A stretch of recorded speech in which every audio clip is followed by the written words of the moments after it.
বুয়েট শিক্ষার্থী আবরার হত্যার পঞ্চম বার্ষিকীতে স্মরণ সভা, স্বৈরাচার ফ্যাসিবাদের ঠাঁই হবে না বাংলাদেশে বললেন ছাত্রনেতারা। গণরুমে একটি স্ট্যাম্প নিয়ে যাবে, গেস্ট রুমে একটি স্ট্যাম্প নিয়ে যাবে এবং শিক্ষার্থীকে মারবে। ছাত্রলীগ এবং আওয়ামী লীগের যখন সুষ্ঠু বিচার নিশ্চিত হবে তখন ছাত্র নাগরিক সিদ্ধান্ত নিবে তারা আর এই বাংলাদেশে পুনর্বাসিত হবে কি হবে না। এই যে ছবিটা যে আমি সবাইকে দেখাচ্ছি, বুকটা তো ফেটে যায়। প্রতিদিন একবার হলেও ছেলের কথা মনে পড়ে। গণ অভ্যুত্থানে নিহত 105 শিশুর পরিবারের চাওয়া যথাযথ বিচার, শহীদ স্বীকৃতি ও আর্থিক সহায়তা দিবে সরকার। যাচাই বাছাই চলছে হতাহতের সংখ্যা। যারা এরকম অঙ্গ হারিয়েছে কিংবা ডিসেবল হয়ে গেছে তাদেরকে নতুন করে রিহ্যাবিলিট করার দায়িত্ব সরকারের কাজে, সেই দায়িত্বটা আমরা পালন করব। আবু সাইদকে কটাক্ষ করে স্ট্যাটাস দেয়া নির্বাহী ম্যাজিস্ট্রেট তাপসী তাবাসসুম সাময়িক বরখাস্ত, সাজার দাবিতে বিক্ষোভ প্রতিবাদ। শহীদদেরকে এভাবে যদি অপমান করা হয়, শুধু আবু সাইদ না তাহলে সকল শহীদদেরকে অপমান করা হবে। আবু সাইদ সকল শহীদ আহত ভাইদেরকে কটূক্তি করে তাদেরকে অনতিবিলম্বে গ্রেপ্তার করে রাষ্ট্রদ্রোহিতার আইনে তাদের বিচার করা হোক। এনবিআরের সাবেক বিতর্কিত চেয়ারম্যান নজিবুরের 3 দিনের রিমান্ড, প্রধানমন্ত্রীর মুখ্য সচিব হয়ে গড়ে তোলেন অঢেল সম্পদ।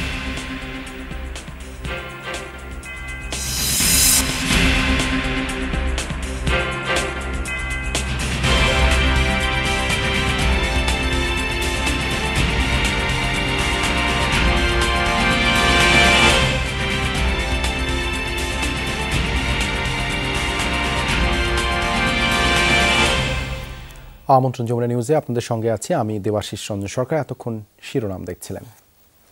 বুয়েট শিক্ষার্থী আবরার ফাহাদের পঞ্চম মৃত্যুবার্ষিকীতে আবরার সহ আওয়ামী সরকারের আমলে নির্যাতিত সকল শিক্ষার্থীদের জন্য বিচারের দাবি জানিয়েছে ছাত্র, শিক্ষক, সাংবাদিক সহ সকল স্তরের মানুষ।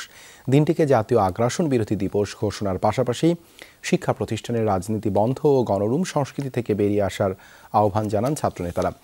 আর কোনো ফ্যাসিস্ট শক্তি যেন বাংলাদেশে জায়গা না পায় সেই হুঁশিয়ারিও দেন বৈষম্য বিরোধী আন্দোলনের সমন্বয়করা।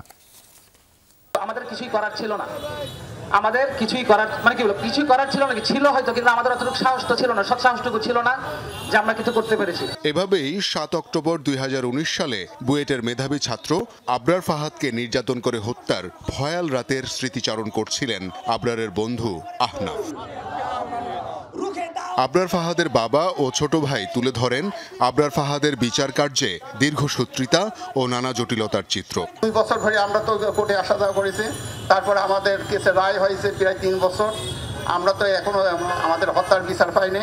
আমরা এতদিন আবরার ফাহাদকে কেন মারা হয়েছে এটা নিয়ে সঠিক কথা হয়তো বলতে পারি না, হয়তো আমাদেরকে বলতে হয়েছে র্যাগিং এর কথা, হয়তো বলা হয়েছে শিবির করতো না বলে আমাদেরকে জাস্টিফাই করতে হয়েছে। আবরার ফাহাদ স্মৃতি সংসদের আয়োজনে রাজধানীর পলাশীর মোড়ে শহীদ আবরার ফাহাদের শাহাদাত বার্ষিকীতে স্মরণ সভা এবং আগ্রাসন বিরোধী 8 স্তম্ভ পুনর্নির্মাণ অনুষ্ঠানে বক্তাদের কণ্ঠে ধ্বনিত হয় বুয়েট সহ বিভিন্ন বিশ্ববিদ্যালয়ে ছাত্রলীগের নির্যাতনের কথা। দাবি করেন যথাযথ বিচারের। শহীদ মুগ্ধ, শহীদ আবু সাইদ কিংবা আজকে যে বাংলাদেশ যে রূপকার দেখতেছেন তা এই আবরার ফাহাদের চেতনা থেকে উঠে আসা মানুষজন। আইনের যে দুঃশাসন, যে ভারতীয় এজেন্ডা বাস্তবায়ন, সেগুলোর সম্পূর্ণ চূড়ান্ত মাত্রা ছিল।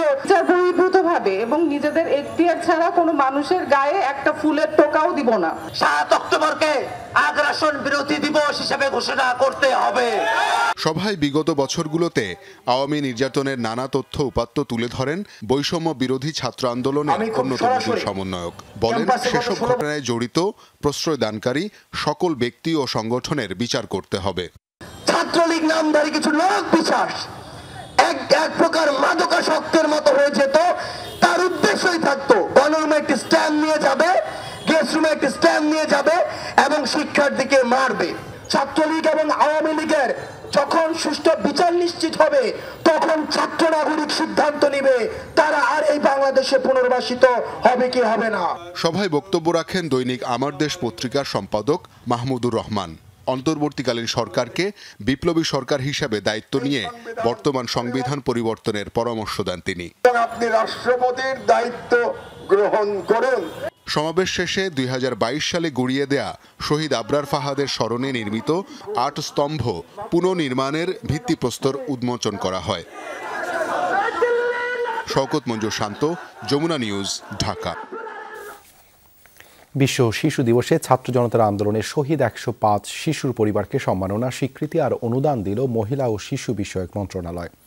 জুলাই আগস্ট হত্যাকাণ্ডের বিচার দাবি করেছে শহীদ পরিবারগুলো। উপদেষ্টা শারমিন এস মুর্শিদ বলেছেন, এই হত্যাকাণ্ডের বিচার হতেই হবে।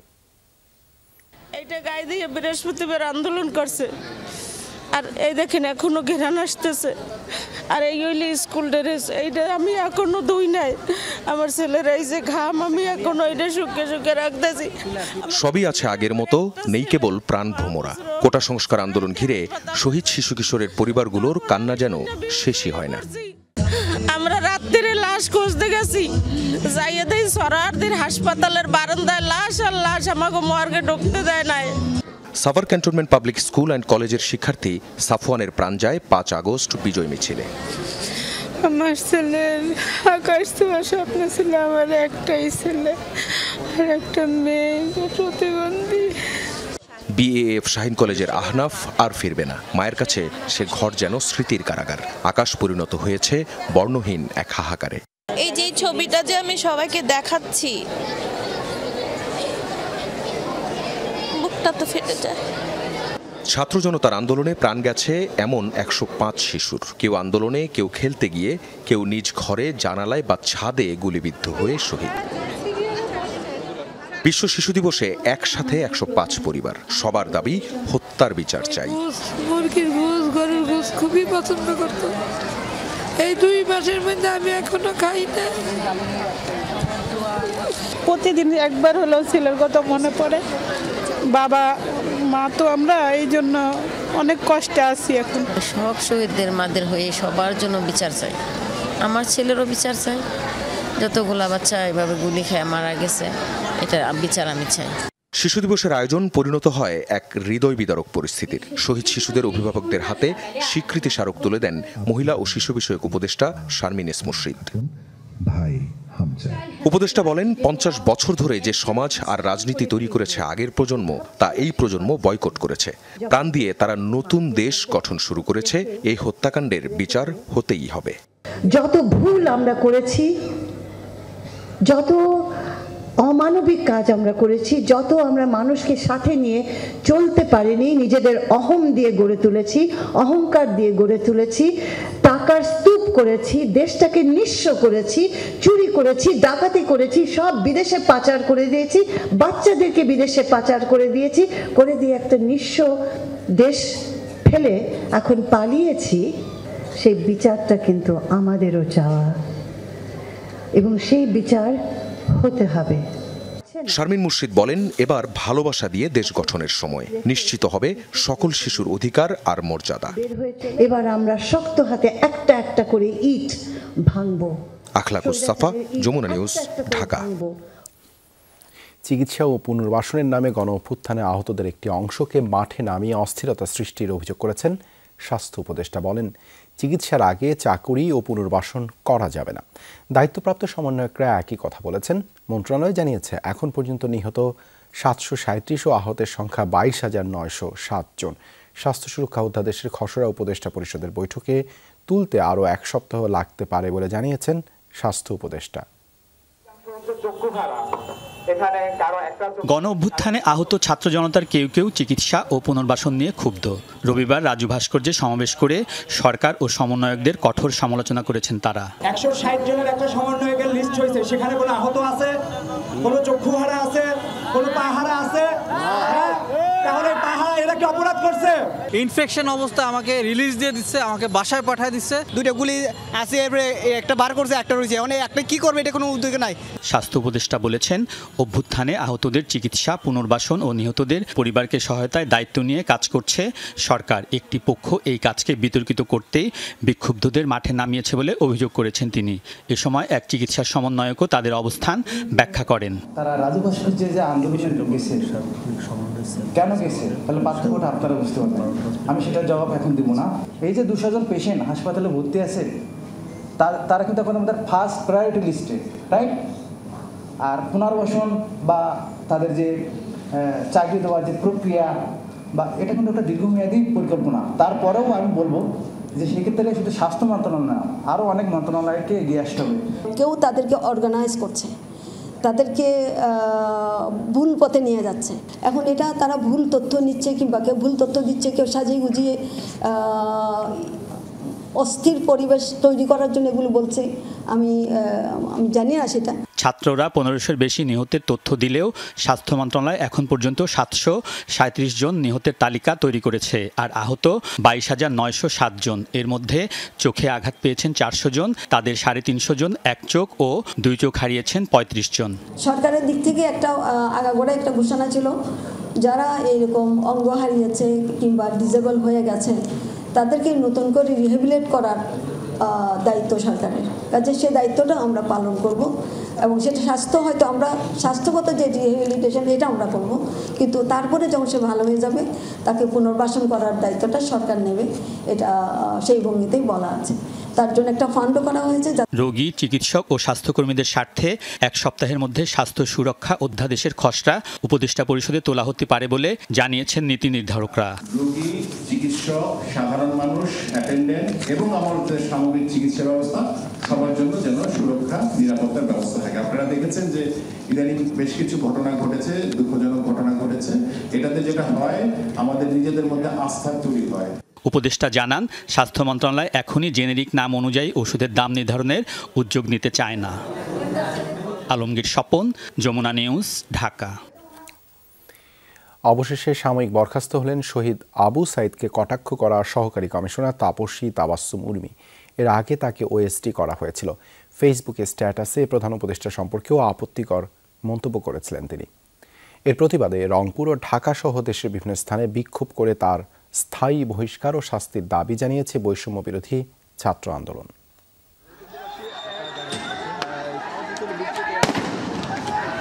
জুলাই আন্দোলনে নিহত আবু সাইদের বীরত্ব দেখেছে পুরো বিশ্ব। নিরস্ত্র সাইদ দুহাত তুলে জানান দিচ্ছিল, রক্ত নাও, তবু অধিকার ফিরিয়ে দাও। তখনকার প্রশাসন অধিকার ফিরিয়ে না দিলেও রক্ত নিয়েছিল। পুলিশের গুলিতে মাটিতে ঢলে পড়েন সাইদ। তাকে হত্যার দৃশ্য নাড়িয়ে দেয় পুরো জাতিকে। শিক্ষার্থীদের নেতৃত্বে সড়কে নেমে আসে বিভিন্ন শ্রেণী পেশার মানুষ। জনতার ঢল দেখে পদত্যাগে বাধ্য হয় আওয়ামী লীগ সরকার। নতুন সরকার দায়িত্বের 2 মাস পর সেই আবু সাইদকে সন্ত্রাসী আখ্যা দিয়ে ফেসবুকে স্ট্যাটাস দেন লালমনিরহাটের সহকারী কমিশনার উর্মি। প্রশ্ন তোলেন আপামর ছাত্র জনতার আন্দোলন নিয়েও। সরকারের কর্মচারী হলেও প্রধান উপদেষ্টাকে নিয়ে কটূক্তি করেছেন তাবাসসুম। পোস্ট ডিলিট হয়নি, পোস্টটা অনলি মি করে রেখেছি। দেশকে বাঁচানোর জন্য আমার যতটুকু বলা উচিত সে বলাটাই আমার দায়িত্বশীলতা। তাকে শাস্তির আওতায় আনার দাবি জানিয়ে বিক্ষোভ করেছে বেগম রোকেয়া বিশ্ববিদ্যালয়ের বৈষম্য বিরোধী ছাত্র আন্দোলন। না হলে রংপুর বিভাগীয় কার্যালয় ঘেরাওয়ের হুমকিও দিয়েছেন তারা। নিহত আবু সাইদের 2 ভাইও অংশ নেন বিক্ষোভ সমাবেশে।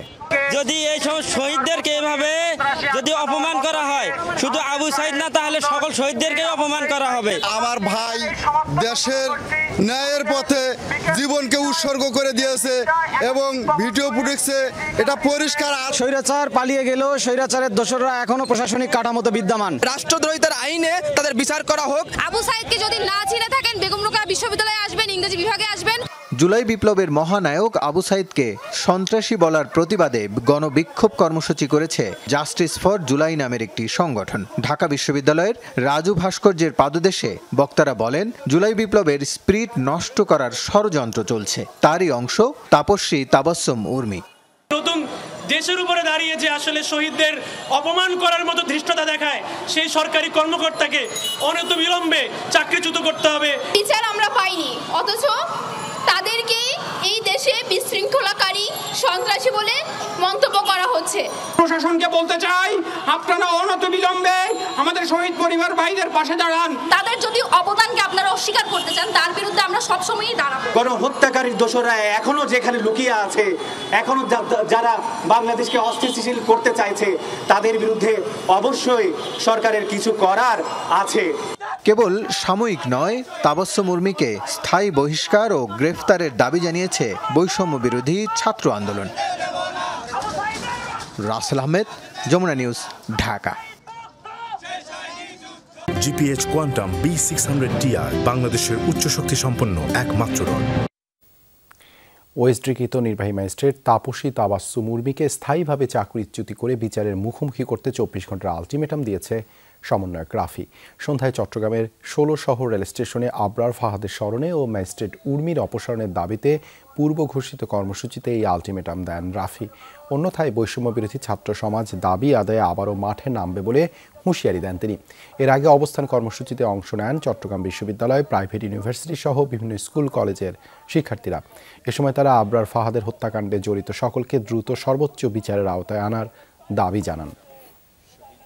যদি এই স্বৈরাচারের দোষরদেরকে দ্রুত সময়ের মধ্যে অপসারণ করে শাস্তির আওতায় না আনা হয়, তাহলে আরো আমরা শত শত উর্মির দেখা পেতে পারি। ক্ষমতার কাছে থেকে এক প্রকার দানব বনে যান নজিবুর রহমান। সচিব, এনবিআর চেয়ারম্যান এবং প্রধানমন্ত্রীর মুখ্য সচিব গুরুত্বপূর্ণ এসব পদে বসে হয়ে ওঠেন রীতিমতো বেপরোয়া। আদায় না বাড়লেও কাগজে তথ্য নিয়ে বাড়িয়ে দিতেন রাজস্ব আয়। ক্ষমতার অপব্যবহার করে 2 ছেলের নামে বেস্ট হোল্ডিংয়ের 10 লাখ প্লেসমেন্ট শেয়ার নেন সাবেক এই আমলা। শেখ হাসিনা সরকারের রাশিবাদপুষ্ট একজন বেপরোয়া আমলার নাম নজিবুর রহমান। ছিলেন বন ও পরিবেশ মন্ত্রণালয়ের সচিব, তারপর এনবিআর চেয়ারম্যান। সরকারের আস্থাভাজন হন সাবেক প্রধানমন্ত্রী শেখ হাসিনার মুখ্য সচিব। মূলত এনবিআর চেয়ারম্যানের দায়িত্ব পেয়েই হয়ে ওঠেন আগ্রাসী। ব্যবসায়ীদের নানা ধরনের অনৈতিক চাপে ফেলে এবং বিভিন্ন প্রতিষ্ঠানকে শুল্ক সুবিধা দিয়ে হাতিয়ে নিয়েছেন অঢেল অর্থ। 2015 সালের জানুয়ারি মাসে দায়িত্ব পেয়ে তছনছ করেন রাজস্ব ব্যবস্থা। যখন আমাদের রাজনৈতিক কমিটমেন্ট থাকে না, তখন এইসব প্রতিষ্ঠানেরও নেতৃত্ব খারাপ হয় এবং ওই নেতৃত্ব খারাপ হওয়ার কারণে এটা সংক্রমিত হয়। সিস্টেম চেঞ্জ করতে হলে পরে আইন কানুন বদলাতে হয় এবং অ্যাকাউন্টেন্সি এবং ট্রান্সপারেন্সি প্রতিষ্ঠা করতে হয়।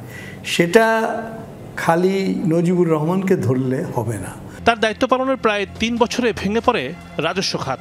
প্রকৃত চিত্র থেকে অনেকটা বাড়িয়ে অর্থ মন্ত্রণালয়কে রাজস্ব আদায়ের তথ্য দিয়েছেন।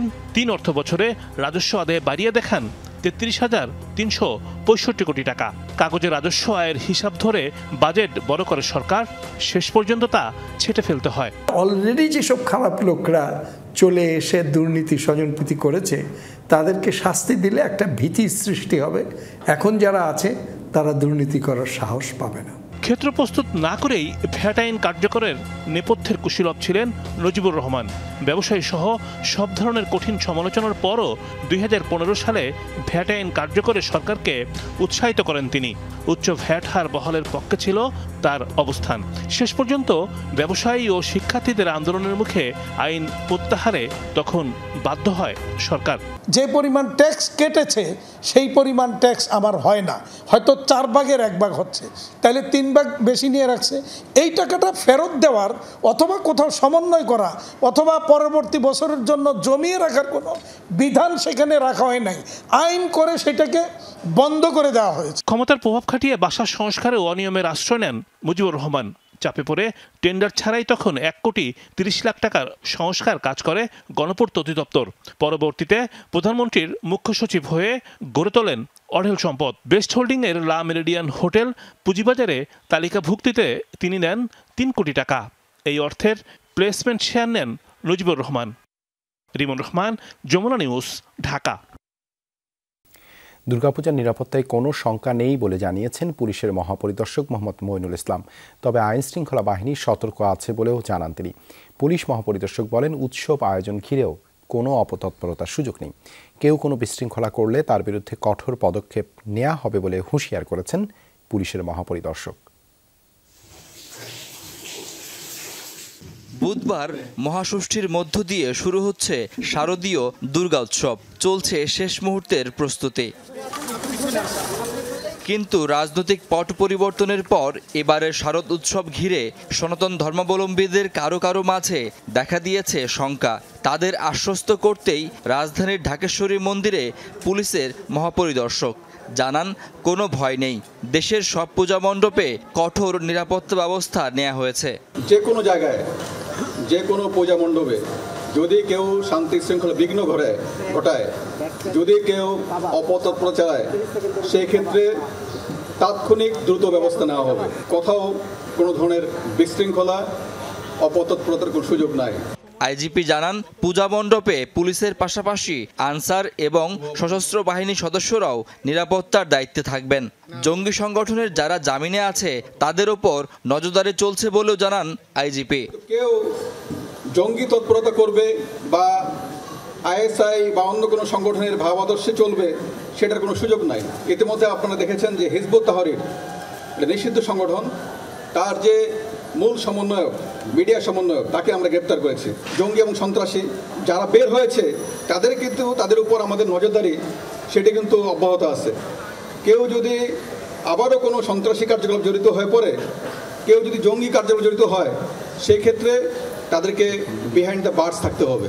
আইজিপি জানান, পুলিশের যেসব সদস্য বাড়াবাড়ি করেছে তারা কাজে যোগ দেয়নি। এই সংখ্যা মাত্র 187। শাকিল হাসান, যমুনা নিউজ, ঢাকা। নতুন করে বৃষ্টি না হওয়ায় পাহাড়ি ঢলের পানি কমতে শুরু করেছে ময়মনসিংহ, শেরপুরে। তবে নেত্রকোনায় ঢলের কারণে পানি এখনও বাড়ন্ত, দুর্ভোগ কমছে না দুর্গতদের। এখন পর্যন্ত শেরপুরে 8 জনের মৃত্যুর খবর নিশ্চিত করেছে প্রশাসন।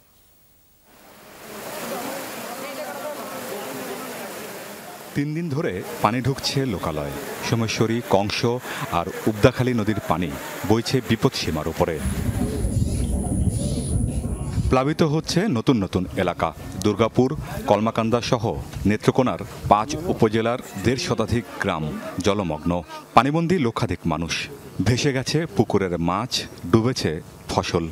গতকালকে এই জায়গার মধ্যে অনেক পুরা ফসল, সবুজ ফসল ছিল। পুকুর, নদী, নালা যা আছে সব একদম একাকার হয়ে গেছে। আমরা এখন সাগরে বাসার মতো। আমাদের ঘরে চারপাশে পানি, রান্না খাওয়ার কোনো ব্যবস্থা নাই, শুকনা খাবারের অভাব।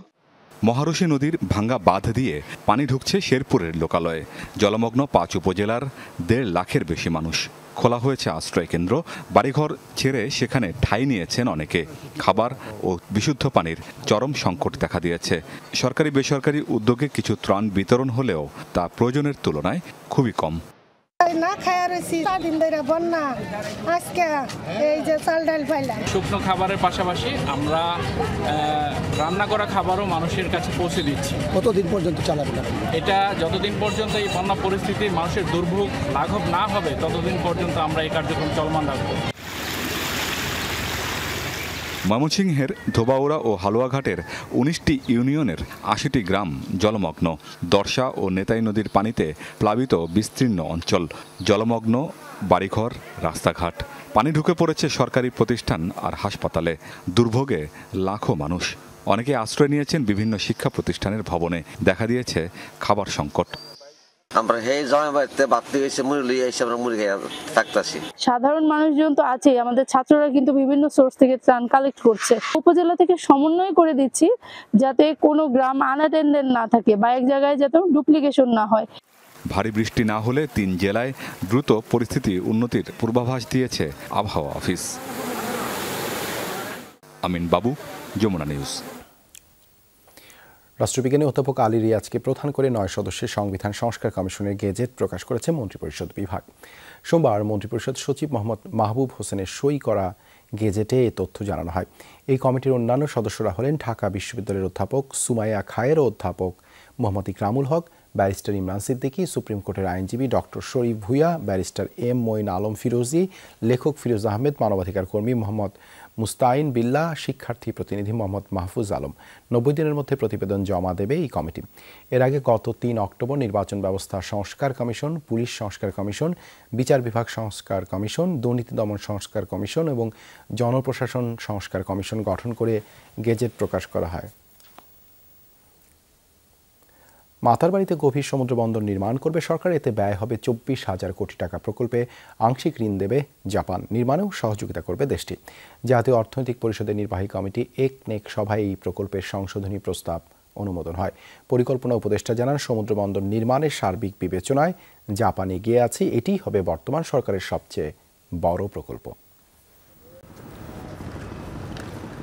আঞ্চলিক বাণিজ্যের কঠিন প্রতিযোগিতায় বাংলাদেশে কি গভীর সমুদ্র বন্দর নির্মাণ ঠিক হবে, এই বিতর্ক বেশ পুরনো। বলা হয় শুধু দেশের আমদানি রপ্তানি বাণিজ্য না, ভারতের 7 সিস্টার্স আর নেপাল, চীন আর মিয়ানমারকে পাশে পাওয়া গেলেই এই বন্দরে সুফল পাবে বাংলাদেশ। সেই ধারাবাহিকতায় গেল বছর তৈরি হয় নতুন চ্যানেল, কিন্তু মূল অবকাঠামো নির্মাণ নিয়ে ভূ রাজনীতির মারপ্যাচ ভালোই সামাল দিতে হয়েছে বাংলাদেশকে। সিদ্ধান্ত জানা গেল সোমবার। প্রধান উপদেষ্টা ডক্টর মোহাম্মদ ইউনূসের একনেক সভায় সিদ্ধান্ত, মাতারবাড়ি গভীর সমুদ্র বন্দরের অবকাঠামো উন্নয়ন হবে, সেজন্য ব্যয় বাড়বে ৬,০০০ কোটি টাকা। তৈরি হবে পূর্ণাঙ্গ ডিপসি পোর্ট। প্রকল্পে ঋণ দিবে জাপান। বাস্তবায়ন শেষ হবে ২০৩০ সালে। মাতারবাড়িতে যেহেতু একটা যেটি হয়েই গেছে, মাতারবাড়িতে একটা গভীর সমুদ্র বন্দর করার প্রকল্প, এটা আমরা বিবেচনা করেছি। এটা একটা বড় প্রকল্প।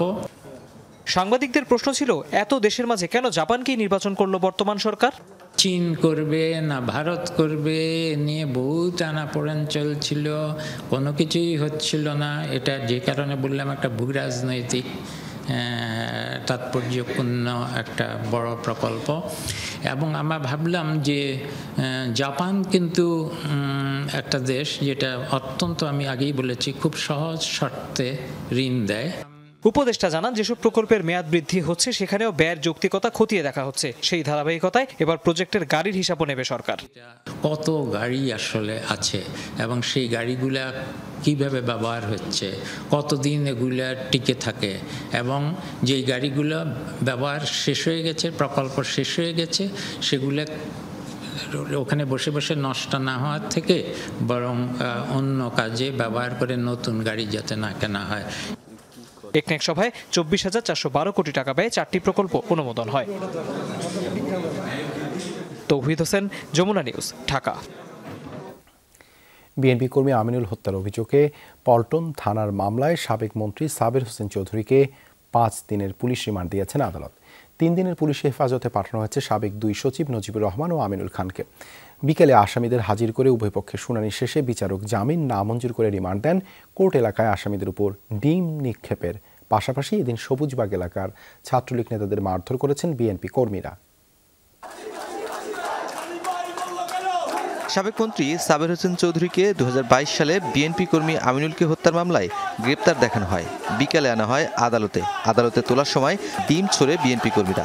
এ সময় সাবের হোসেনের বিরুদ্ধে দেয়া হয় স্লোগান। তার পক্ষের আইনজীবীরা তার রিমান্ড বাতিলপূর্বক জামিন প্রার্থনা করেছেন। উভয় পক্ষের শুনানি অন্তে বিজ্ঞ আদালত এই মামলায় তাকে 5 দিনের রিমান্ড মঞ্জুর করেন। এই ফ্যাসিস্ট সরকারের সহযোগিতা করেছিল সে, আরও ছিল নজিবুর রহমান। প্রত্যেককে 3 দিন রিমান্ড মঞ্জুর করেন এবং তাদেরকে তদন্তকারী কর্মকর্তার হেফাজতে প্রদান করেন। এদিন যুবদল নেতা শামীম হত্যা মামলায় গ্রেপ্তার দেখিয়ে সাবেক মুখ্য সচিব নজিবুর রহমান ও সাবেক জননিরাপত্তা সচিব আমিনুল খানকে সিএমএম কোর্টে আনা হয়। 10 দিনের রিমান্ড আবেদনের প্রেক্ষিতে বিচারক মাহবুবুল হক 3 দিন করে রিমান্ড দেন। 2022 সালে মামলা হয়েছে 2024 সালে এবং সাবের হোসেন চৌধুরী অফিসিয়ালি এবং কোনোভাবেই এই ঘটনার সাথে এবং এই মামলার সাথে এবং নির্দেশনা এবং জড়িত থাকার কোনো সুযোগ নেই এবং তাকে এই মামলায় রাজনৈতিকভাবে হয়রানির জন্য গ্রেপ্তার করা হয়েছে এবং অপরাপর অন্যান্য মামলায় তাকে গ্রেপ্তার দেখানো হয়েছে। রিমান্ডে সুপ্রিম কোর্টের বিধি পালনে ব্যবস্থা নেওয়ার নির্দেশ দেন আদালত। বিএনপি নেতাকর্মীরা কোর্ট এলাকায় আওয়ামী লীগ, ছাত্রলীগ নেতাকর্মীদের মারধর করে। আদালত এলাকায় ছিল কঠোর পুলিশি ও সেনা নিরাপত্তা। নুনবী সরকার, যমুনা নিউজ, ঢাকা। প্রতিষ্ঠার পর থেকে রাজুকে জবাবদিহিতা ও স্বচ্ছতা নিশ্চিত করা যায়নি, এমন মন্তব্য করেছেন বন, পরিবেশ ও জলবায়ু উপদেষ্টা সৈয়দা রিজওয়ানা হাসান।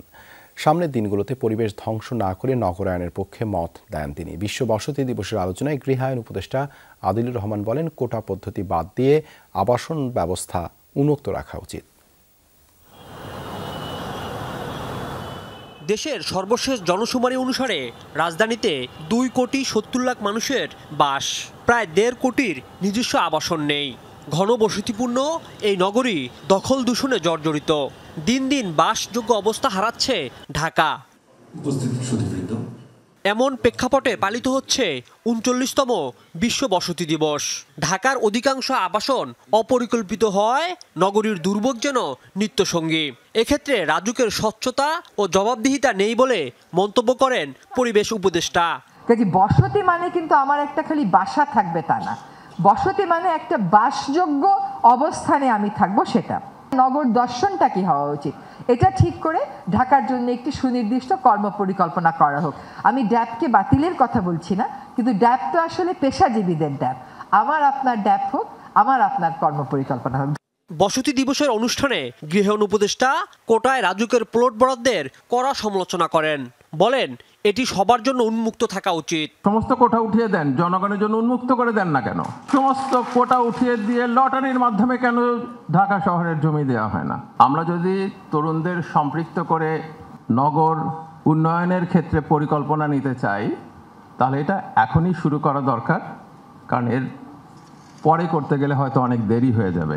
উপদেষ্টারা জানান অন্তর্বর্তী সরকারের মেয়াদে রাজুক সহ সব নগর উন্নয়ন সংস্থার সংস্কার করা হবে। রাজীব আহমেদ, যমুনা নিউজ, ঢাকা। রাজনৈতিক ও আমলাতান্ত্রিক বেড়াজালে বন্দী দুদক একে ঢেলে সাজাতে 31 ডিসেম্বরের মধ্যেই সুপারিশমালা জমা দেবে দুদক সংস্কার কমিশন। বিকেলে ধানমন্ডি টিআইবি কার্যালয়ে অনুষ্ঠিত সংস্কার কমিশনের প্রথম বৈঠক শেষে সাংবাদিকদের কথা জানান দুদক সংস্কার কমিশনের প্রধান ডক্টর ইফতেখারুজ্জামান। বলেন, দুদক রাজনৈতিক প্রভাব ও আমলাতন্ত্রের কাছে জিম্মি। আদর্শ প্রতিষ্ঠান হিসেবে গড়ে তুলতে এ থেকে দুদককে মুক্ত করা জরুরি। দুদক আইনের যে সকল ধারা বা বিধি নিয়ে আপত্তি আছে সংস্কার করা হবে, সেই সাথে প্রস্তাবনা তৈরিতে সংশ্লিষ্ট সব পক্ষের মতামত নেওয়া হবে বলেও জানান ডক্টর ইফতেখারুজ্জামান। দুদকের নিয়োগ প্রক্রিয়া থেকে শুরু করে পুরো বিষয়টি যেন বস্তুনিষ্ঠ হয় এবং এমনভাবে হয় যাতে করে দলীয় প্রভাব মুক্ত হয়ে দুদক যে কার্যকরতার যে শিকার হয়েছে সেটি যেন আর পুনরাবৃত্তি না হয়, এটি নিশ্চিত করার জন্য আমরা পরামর্শ দেব, সুপারিশ দেব। মাঝপথে বাতিল হয় এবারের এইচএসসি ও সমমানের ফল প্রকাশের তারিখ ঘোষণা করেছে শিক্ষা মন্ত্রণালয়। আগামী 15 অক্টোবর সকালে 11টায় ফলাফল প্রকাশ করা হবে। সোমবার বিকেলে আন্তঃশিক্ষা বোর্ড সমন্বয় কমিটির সভাপতি তপন কুমার সরকার এই তথ্য জানিয়েছেন। তিনি জানান, এবার এইচএসসি ও সমমানের পরীক্ষার ফলাফল প্রকাশিত হবে স্ব বোর্ড থেকে। আগের মতো শিক্ষা মন্ত্রণালয় থেকে ফলাফল প্রকাশিত হবে না।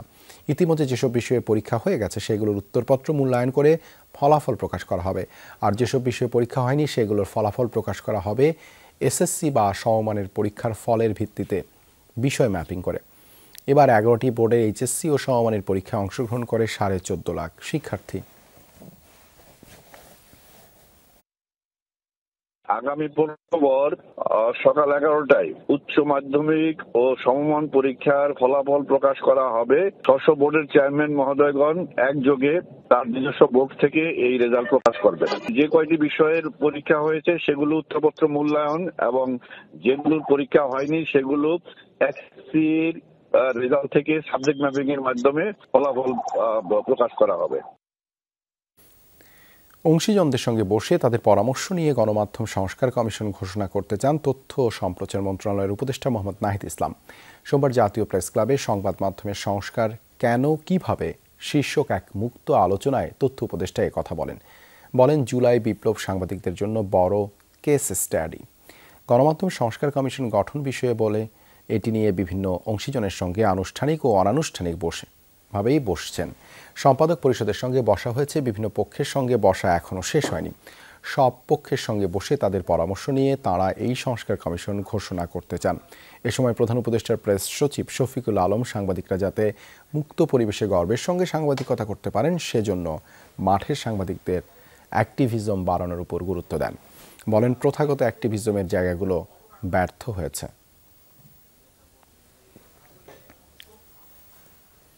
সীমান্ত দিয়ে ভারতে অনুপ্রবেশের সময় 5 বাংলাদেশিকে আটক করেছে বিজিবি।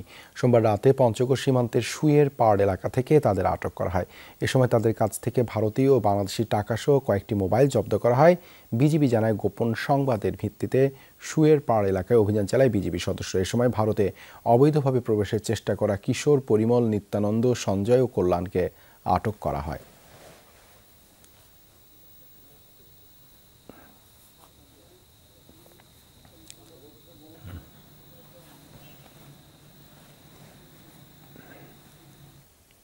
মালয়েশিয়ায় অনুষ্ঠিত হয়েছে আন্তর্জাতিক পর্যটন ও সংস্কৃতি মেলা। 4 দিন ব্যাপী মেলায় নিজস্ব ঐতিহ্য ও সংস্কৃতি প্রদর্শনে অংশ নেয় বাংলাদেশ। বৃহস্পতিবার মালয়েশিয়ার ওয়ার্ল্ড ট্রেড সেন্টারে মেলার উদ্বোধন করা হয়। বাংলাদেশের পাশাপাশি এই মেলায় অংশ নেয় বিশ্বের 20টির বেশি দেশ।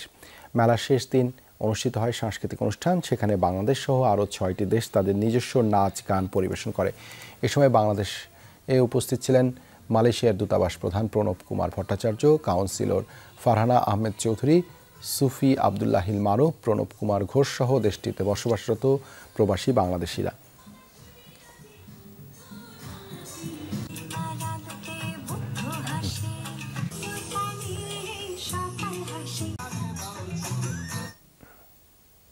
অন্তর্বর্তীকালীন সরকারের কাছে দ্রুত নতুন নীতি নির্ধারণের মাধ্যমে দেশের শান্তি শৃঙ্খলা ফিরিয়ে আনার দাবি জানিয়েছেন বাহরাইনে বসবাসরত প্রবাসী বাংলাদেশিরা। প্রবাসীদের নানা দুর্ভোগ ও সমস্যা সমাধানে প্রশাসনের প্রতি পদক্ষেপ নেওয়ারও আহ্বান জানান তারা। রাষ্ট্র সংস্কারের পাশাপাশি চলমান সকল দুর্নীতির বিরুদ্ধে কঠোর পদক্ষেপ নেবে সরকার, আশা প্রবাসীদের। বাহরাইন থেকে সহকর্মী স্বপন মজুমদারের পাঠানো তথ্যচিত্রে বিস্তারিত। পরিবার ও দেশের অর্থনীতির চাকা সচল রাখতে প্রিয়জন ছেড়ে হাজার মাইল দূরের একাকী জীবন বেছে নিয়েছেন প্রবাসীরা। বিদেশ বিভুঁয়ের সে জীবনে পিছু ছাড়ে না প্রতিবন্ধকতা। এনআইডি ভিসা সহ কাগজপত্র সংক্রান্ত জটিলতা, বিমানবন্দরে হয়রানি, টিকিটের অতিরিক্ত ভাড়া সহ প্রতিনিয়ত নানা সমস্যায় ভুগতে হয় প্রবাসীদের। এছাড়া প্রবাসে মৃত্যু হলে মরদেহ দেশে পাঠানো নিয়ে যেসব হয়রানি ও জটিলতার সম্মুখীন হতে হয় প্রবাসীদের তা বর্ণনাতীত। তাদের অভিযোগ, এর আগে বিভিন্ন সরকারের শাসনামলে বারবার তদবির করেও দূর হয়নি এসব প্রতিবন্ধকতা। অন্তর্বর্তী সরকার ভিন্ন নজির স্থাপন করবে, এমনটাই প্রত্যাশা রেমিটেন্স যোদ্ধাদের। আমি প্রধান উপদেষ্টা এবং আমাদের সকল উপদেষ্টার প্রতি আকুল আবেদন, আমাদের বাহরাইনের টিকিটের যে সিন্ডিকেট, এটা একটু আপনারা সুন্দরে দেখবেন। আমাদের সাধারণ প্রবাসীর জন্য হেল্প হবে, সবার জন্য হেল্প হবে। আমরা প্রবাস থেকে বুট দিতে চাই বাংলাদেশে, সেই ব্যবস্থাটা যেন তারা করে দেন। আমরা অবশ্যই বাংলাদেশের মানুষ, আমরা বাংলাদেশের ভোটার হতে চাই। এখান থেকে আমাদের বুট দিয়ে আমরা আমাদের দেশের সরকার গঠন করতে চাই। পাশাপাশি দেশেও চাঁদাবাজি বন্ধ, সিন্ডিকেট উৎখাত করে নিত্যপণ্যের দাম নাগালের মধ্যে আনার আহ্বান বাহরাইন প্রবাসীদের। দেশের বিভিন্ন স্থানে এখনো যেসব বিচ্ছিন্ন ঘটনা ঘটছে সেগুলো শীঘ্রই বন্ধ করে সুষ্ঠুভাবে দেশ পরিচালনা করবে অন্তর্বর্তী সরকার, এমনটাই চান তারা। ডক্টর ইউনূস স্যার এবং উপদেষ্টা মণ্ডলীর দৃষ্টি আকর্ষণ করব যে বাহরাইনে ভিসাটা কীভাবে চালু করা যায় এবং আগামীতে আমাদের ব্যবসা প্রতিষ্ঠান যাতে ব্যবসা বাণিজ্য আমরা করতে পারি বাহরাইনে, এই আশা আমি ব্যক্ত করি। বিশ্বের বিভিন্ন দেশে বসবাসকারী বাংলাদেশিদের ভোটাধিকার প্রয়োগ নিশ্চিতে সরকারের প্রতি কার্যকর পদক্ষেপ গ্রহণের আবেদন জানিয়েছেন প্রবাসীরা। সাবরিনা নুসরাত, যমুনা নিউজ। নিউ ইয়র্কে অনুষ্ঠিত হতে যাচ্ছে দেশের চট্টগ্রাম সমিতির নির্বাচন। ব্রুকলিনের চার্চ ম্যাকডোনাল্ডে এই নির্বাচনের কার্যালয় উদ্বোধন করা হয়। নির্বাচনে অংশ নেয়া প্রার্থী মোহাম্মদ মহিউদ্দিন চৌধুরী খোকন উদ্বোধন করেন এই কার্যালয়ে। এসব অনুষ্ঠানে সভাপতিত্ব করেন মোফাজ্জল আহমেদ, পরিচালনা করেন মোহাম্মদ কাউসার। সভায় বিশেষ অতিথি হিসেবে উপস্থিত ছিলেন মোহাম্মদ নুরু মেজবাউদ্দিন, মোহাম্মদ ইউনুস, আবু তাহের চৌধুরী, মনসুর আলম সহ আরও অনেকে। বক্তব্যে মহিউদ্দিন চৌধুরী যুক্তরাষ্ট্রের সকল চট্টগ্রামবাসীদের একসাথে নিয়ে কাজ করার আশা ব্যক্ত করেন।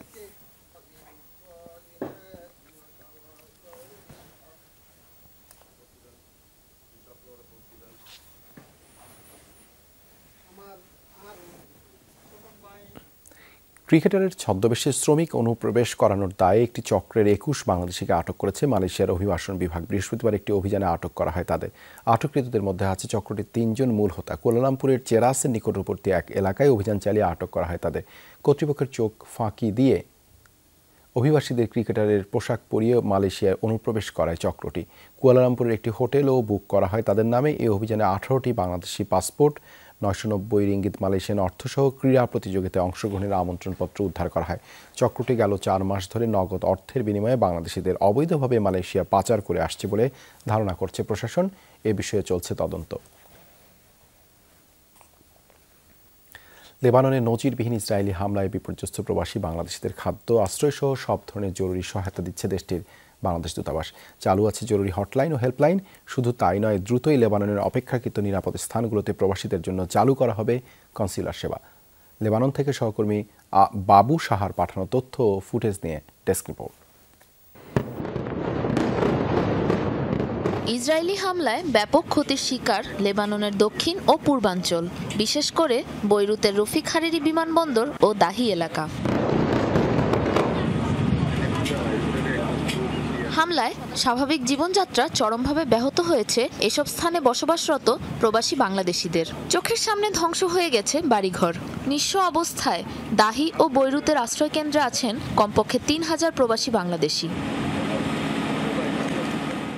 এই অস্থিতিশীল ও অনিশ্চিত পরিস্থিতিতে প্রবাসীদের পাশে দাঁড়িয়েছে লেবাননের বাংলাদেশি দূতাবাস। শরণার্থী শিবিরগুলোতে খাদ্য ও প্রয়োজনীয় জিনিস সরবরাহের পাশাপাশি দিচ্ছে যথাসাধ্য জরুরি সেবা।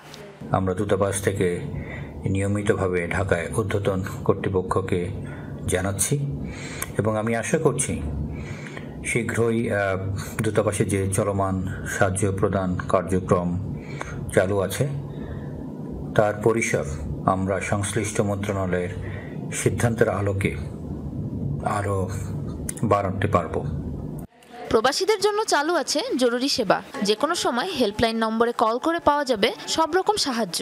কেবলমাত্র জরুরি প্রয়োজন ছাড়া অন্যান্য সকল সেবা দূতাবাস ভবন থেকে দেয়া সাময়িকভাবে আমরা বন্ধ করি। তবে আমাদের হটলাইন এবং হেল্পলাইন চালু আছে এবং এর মাধ্যমে আমরা যতটুকু সম্ভব সেই ধরনের সেবা প্রদান করে যাচ্ছি। এ পরিস্থিতিতে কোনো ধরনের গুজব বা ভুল তথ্যে কান না দিয়ে সঠিক তথ্যের জন্য যে কোনো সময় দূতাবাসে শরণাপন্ন হওয়ার আহ্বান জানিয়েছেন দূতাবাসের রাষ্ট্রদূত। সাবরিনা নুসরাত, যমুনা নিউজ। যুক্তরাষ্ট্রে এবার বন্দুকধারীর গুলিতে নিহত হলেন এক বাংলাদেশি। নিহত মোহাম্মদ শাহরিয়ার কিশোরগঞ্জের বাসিন্দা। শুক্রবার নিউ জার্সির ফেয়ারফিল্ডে একটি হোটেলে ঘটে হত্যাকাণ্ড। স্থানীয় গণমাধ্যমগুলোর তথ্য অনুযায়ী ওই হোটেলে ক্লার্কের কাজ করতেন শাহরিয়ার। শুক্রবার হোটেলের রুম বুকিং সংক্রান্ত বিষয়ে এক ব্যক্তির সাথে কথা কাটাকাটি হয় তার। বিষয়টি সমাধান করতে ম্যানেজারকে ডাকতে যাচ্ছিলেন তিনি, আর তখনই গুলি চালিয়ে যান অভিযুক্ত। তৎক্ষণাৎ হাসপাতালে নেওয়া হয় গুলিবিদ্ধ শাহরিয়ারকে। তবে হাসপাতালে পৌঁছানোর আগেই তার মৃত্যু হয়। অভিযুক্তের ব্যাপারে এখনও কোনো তথ্য প্রকাশ করেনি যুক্তরাষ্ট্র। কাউকে আটক করা হয়েছে বলেও কোনো তথ্য পাওয়া যায়নি।